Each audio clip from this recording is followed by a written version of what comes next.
Palabra el diputado Carlos Alberto Favario.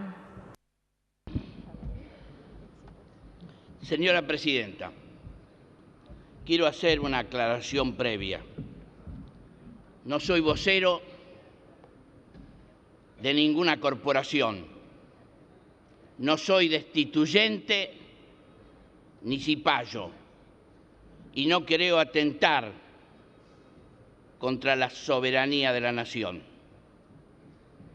Durante la campaña electoral en la que resulté electo, recorrí mi provincia de Santa Fe pidiendo el voto ciudadano para ser opositor.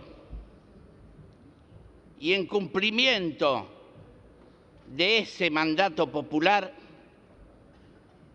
vengo a fundamentar, en representación del Partido Demócrata Progresista, el voto negativo al proyecto del Poder Ejecutivo.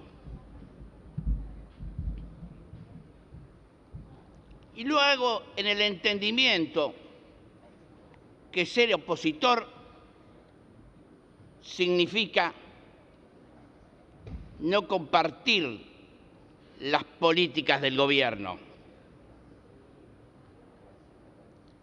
y que al momento de votar debo pronunciarme a favor o en contra, pero que no puedo abstenerme. Voy a tratar de no ser reiterativo y por eso no he de repetir algunas críticas que hago mías de algunos diputados que, no obstante sus cuestionamientos severos, van a terminar votando a favor. Para mí, las críticas valen y por eso las asumo. Yo no creo que el fin justifica los medios. Máxime cuando para llegar al fin hay que dejar de lado la Constitución y la ley. Por eso nosotros no compartimos que el gobierno se apodere de una empresa sin la sanción de la ley, que declare la utilidad pública y sin el pago previo de la indemnización que determina el artículo 17 de la Constitución Nacional. Y que no se diga que eso no es posible porque resultaría engorroso. Se puede obtener una tasación provisoria del Tribunal de Tasaciones y cumplir con la ley y cumplir con la Constitución. Y después discutimos cuál será el precio definitivo y no anunciar de antemano que la cuestión la vamos a bicicletear tanto que van a pasar demasiados años para que tengamos que pagar. Es decir, nos apoderamos de la empresa y no vamos a querer pagar.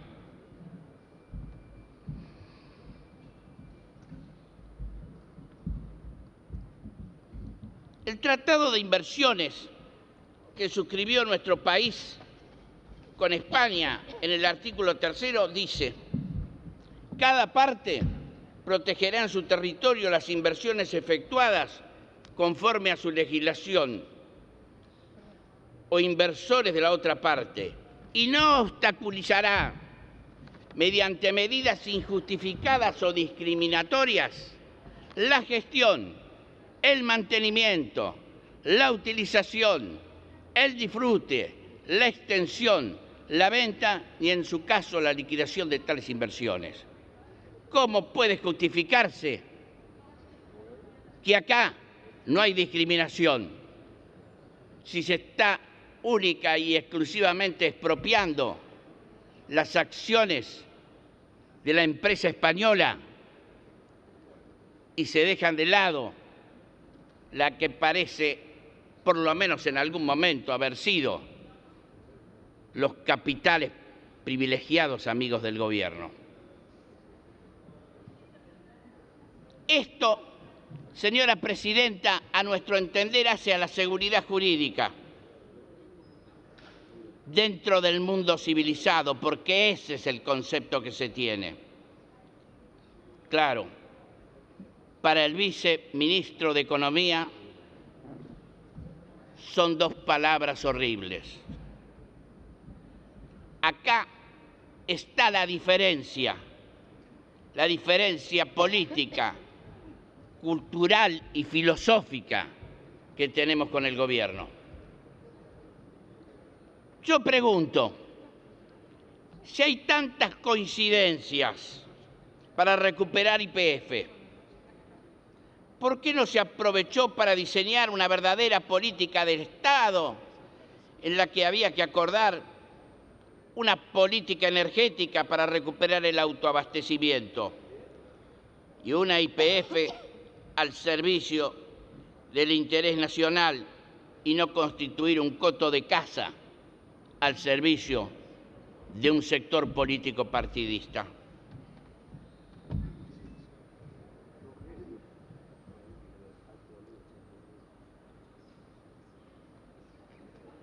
Vaya si hay diferencias, señora presidenta, entre lo que es la política de Estado y una política de gobierno.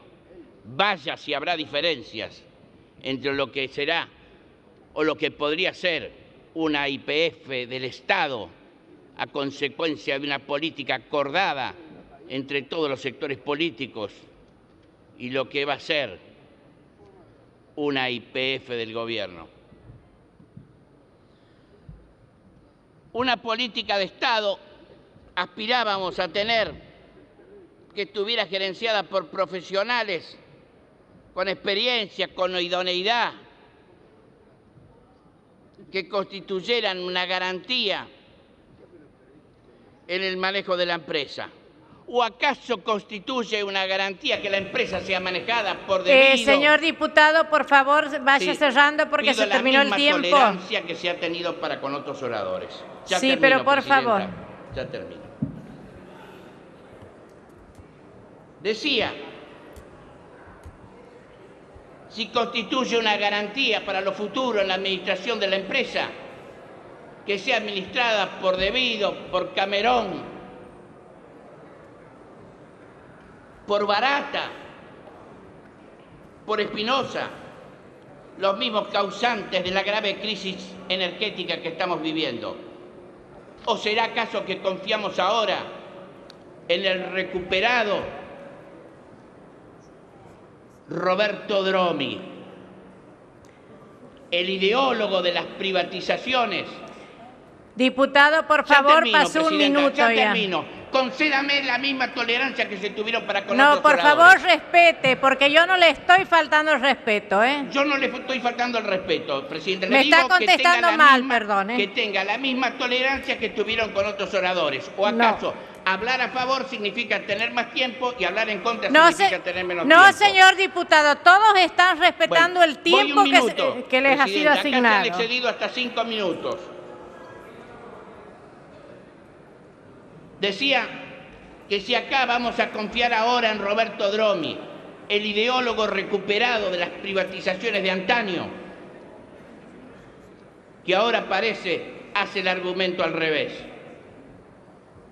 Lo único que falta que venga a prometerle a los jubilados que con las utilidades de YPF van a pagar el 82%, que fue el argumento que se utilizó para la privatización. Gracias, señor. Ya termino, presidenta. Déjeme, pido autorización para insertar. Simplemente, ya que no puedo hablar del federalismo, de las declaradas... gracias, señor diputado. Pido autorización para insertar. Y espero, presidenta, que se cumplan las esperanzas que anunció Pino Solana. Como yo no creo en este gobierno y no tengo esperanzas en el gobierno, señor voto por la diputado. negativa.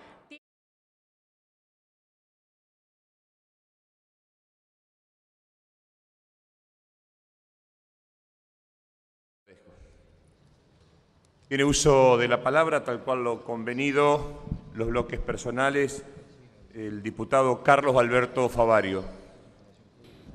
Señor presidente, una aclaración previa para la tranquilidad del señor jefe de gabinete. No pertenezco, no estoy vinculado, no tengo relación alguna con el Grupo Clarín.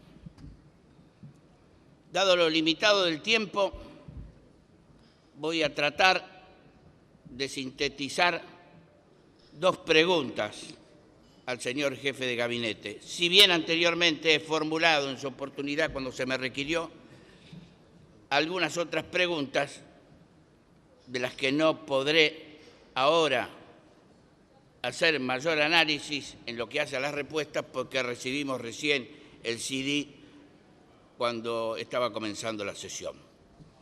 Primera pregunta. Dado el incumplimiento reiterado del artículo 101 de la Constitución Nacional, que obliga al jefe de gabinete a concurrir una vez por mes al Congreso alternadamente para informar la marcha del Gobierno, si su intención es continuar con esta práctica o regularizar su concurrencia en lo futuro. Y la segunda pregunta, señor presidente, seguramente es la que se haría la inmensa mayoría de los ciudadanos y que formulé en mi interrogatorio oportunamente elevado a consideración del señor jefe de gabinete. Si ante el aumento de los índices delictivos registrados en los últimos tiempos, específicamente en lo que hace a delitos contra las personas, existe alguna propuesta, plan o medidas a implementar por parte del Gobierno para el corto plazo. En caso afirmativo, especificar las decisiones concretas a adoptar. Reitero el término concreto, señor presidente, para que no se me contesten vaguedades, teorizaciones, como se responde en esta pregunta, en el CD a que hice referencia y que someramente pude leer ahora.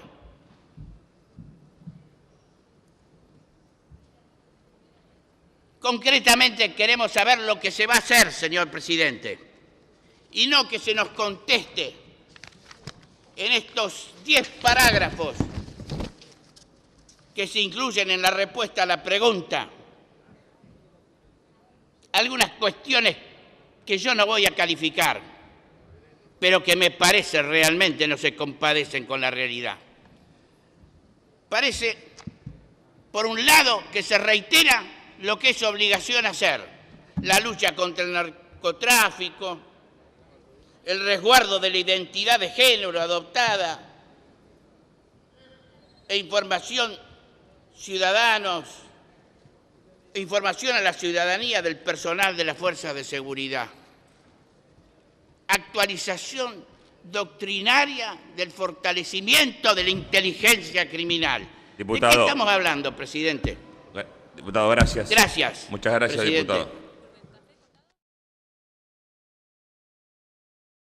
Favario.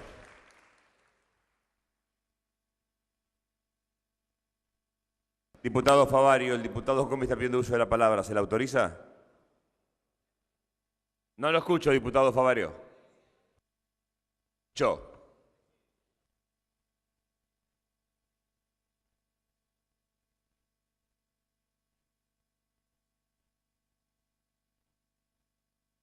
Discúlpeme, no va a hacer uso de la palabra. Diputado Favario.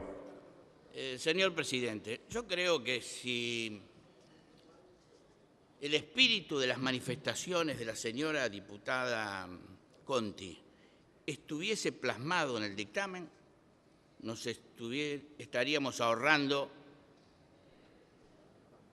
tiempo importante en la discusión, porque el proyecto, tal cual reza el dictamen, dice al final del artículo 2 que la redacción del proyecto de ley correspondiente, es decir, el que va a elaborar la comisión bicameral, y la elaboración del despacho previo a su tratamiento legislativo. Esto no es lo que dijo la señora diputada Comi, me parece que vale Conti y que vale la interpretación que hizo el señor diputado Comi. Si hablamos el mismo lenguaje, me parece que podemos coincidir en la redacción ordenada del dictamen y evitar las discusiones. Pero tal cual está el proyecto, para mí, señor presidente, votarlo o votar el dictamen de mayoría es convalidar una violación, o si se quiere, para suavizar el término, un apartamiento del reglamento que de mi parte no comparto. Este proyecto creo que atenta contra los derechos de las minorías representadas en esta Cámara. Es decir, en mi caso particular, me estaría cavando mi propia fosa porque no podría participar en el proceso de formación de la ley a que me obliga y me da derecho a la Constitución. Votar el proyecto, entiendo, también es aceptar la voluntad del Poder Ejecutivo, que anticipó el plazo de 90 días para producir el dictamen, que a mi juicio, entiendo, conforme a algunos de los diputados que firmaron en disidencia, es también exiguo. Yo, de mi parte, no estoy dispuesto a delegar en los señores senadores mis derechos a dar opinión en un tema tan importante como este de reformar el Código Civil y unificarlo con el Código de Comercio. Y además entiendo que el proyecto que ha sido producido con los aportes fundamentales de integrantes de la Corte Suprema de Justicia de la Nación significa la participación fundamental de integrantes de otro poder que tendrán que dilucidar en su momento los conflictos jurisdiccionales que genere la ley que ellos originariamente pergeniaron. Y esto me parece que no cierra, señor presidente, no cierra bien. Y yo no estoy anticipando cuestionamientos de inconstitucionalidad, porque realmente no he profundizado en el tema como para arriesgar un juicio de esa severidad. Pero, en definitiva, para sintetizar mi opinión, creo que está expresada en un párrafo del dictamen de minoría, cuando dice que sin ningún pudor de quitarles todo tipo de participación en la discusión a los representantes de otros sectores de la sociedad, que si bien no integran la mayoría, gozan de representación en nuestra Cámara y no tienen ningún tipo de representación en la comisión bicameral creada a estos fines. El hecho de que se diga que después que está el dictamen producido y aprobado en la Cámara iniciadora, vamos a tener el derecho a hablar, es simplemente para fijar una posición testimonial y nada más.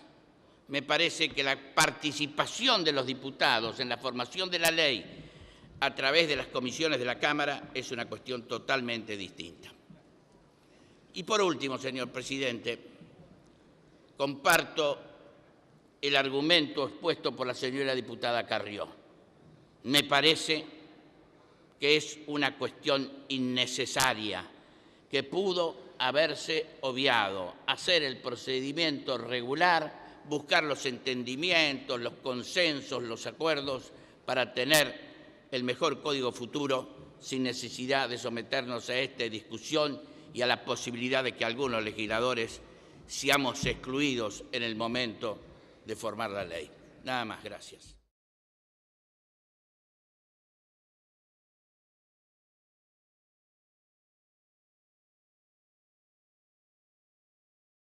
Diputado Carlos Alberto Favario. Señor presidente, algunas de las palabras de la política producen efectos especiales. Una de ellas es el término soberanía, que tiene una suerte de magnetismo que despierta adhesiones encendidas y entusiasmos y apasionamientos que pueden llegar hasta la irracionalidad. El gobierno sabe bien de la existencia de estos efectos especiales. Por eso sabe usar adecuadamente el término soberanía, al extremo de haber inventado ahora este verso de la soberanía monetaria. Soberanía monetaria para encubrir un fenomenal escándalo político y tratar de garantizar su impunidad.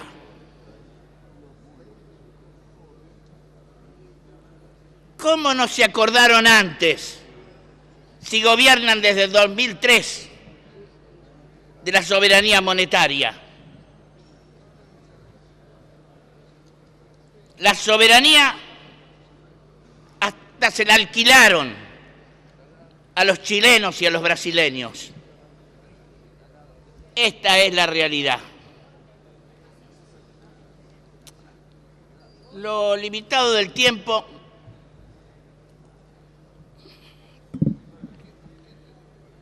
me obligan a seguir mi exposición a 2 o 3 cuestiones que entiendo son fundamentales. Una, que no ha sido abordada aquí, que me hubiese gustado poder plantearlas en las comisiones y haber escuchado algunas explicaciones, sobre todo por los campeones de la justicia social o los profesores del derecho laboral. ¿Cómo se explica, señor presidente, el artículo 5º de la ley, que es el que determina la transferencia a la sociedad del Estado Casa de la Moneda de todo el personal de la Compañía de Valores Sudamericanas, conservando todos los derechos laborales adquiridos, la afiliación gremial que poseen en la actualidad y la vigencia de su convenio colectivo de trabajo? Primero, ¿cuántos son los empleados que se van a transferir a la Casa de la Moneda? ¿Es necesaria su transferencia a la Casa de la Moneda? ¿O van a pasar a otras dependencias del Estado?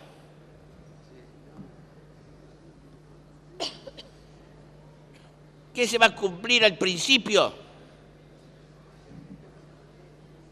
de igual tarea con igual remuneración? ¿O será que los empleados transferidos de Chicone van a ganar más que los empleados de la Casa de la Moneda? Y nos encontraremos con la paradoja que los jefes terminen ganando menos que los empleados.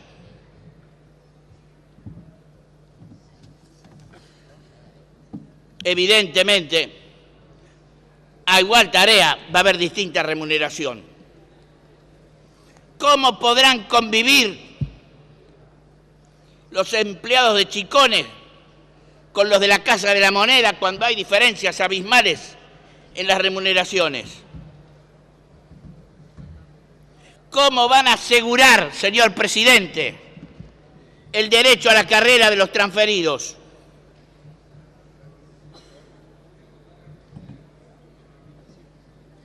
¿Que van a pasar a ser empleados del Estado, pero se van a regir por un régimen distinto, que son los convenios que se dice se van a respetar?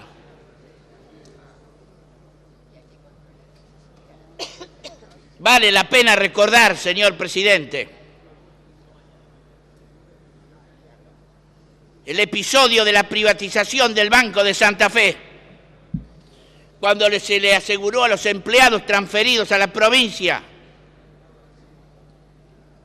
que iban a mantener todos sus derechos. 1.739 agentes del entonces Banco de Santa Fe pasaron a la provincia para terminar siendo empleados sin reconocimiento alguno, con litigio tras litigio para que se les reconocieran sus derechos, pero le habían prometido que los derechos laborales eran sagrados e intocables y que eso aseguraba la tranquilidad de conciencia de los que votaban la privatización, porque se estaban resguardando los derechos de los trabajadores. ¿Podrán decir lo mismo ahora, señor presidente? Otro de los temas que quería abordar es la mentira de la compensación del pago de la indemnización al expropiado y la deuda con la AFIP.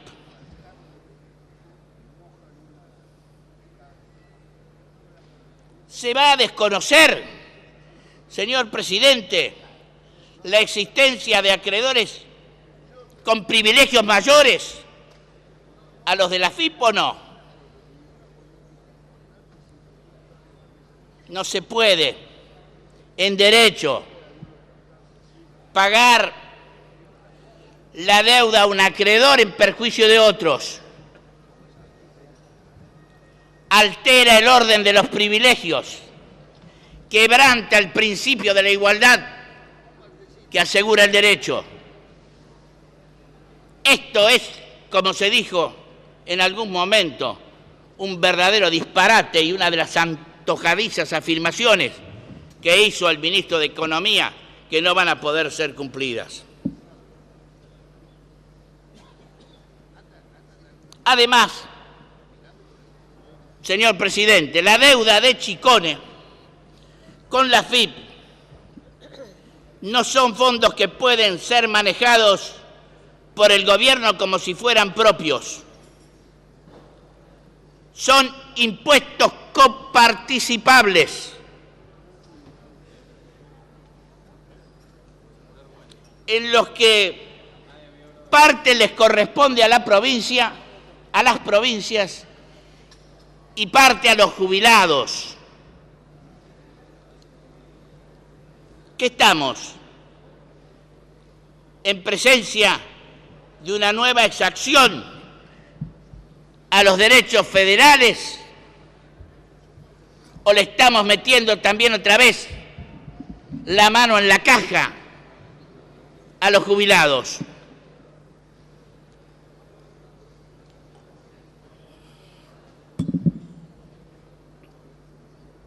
Como se me termina el tiempo, señor presidente, atendiendo a las nuevas generaciones que van a manejar la Casa de la Moneda, me permitiría, en función de los años, darle un consejo a los jóvenes. Pero estamos llenos de consejeros y seguramente se va a pensar que es una actitud de soberbia de mi parte. Por lo tanto, simplemente desde esta banca voy a hacer una advertencia. Tengan cuidado que las impresoras de Chicone funcionan mal y no vaya a ser que en las tiradas de las nuevas series de billetes aparezcan confundidas las imágenes de Scarface y Chicho Grande, de Jaime o de Moneta, Diputado, se termina de el tiempo. Vudú con el Gordo Valor. Muchas gracias. Gracias, diputado.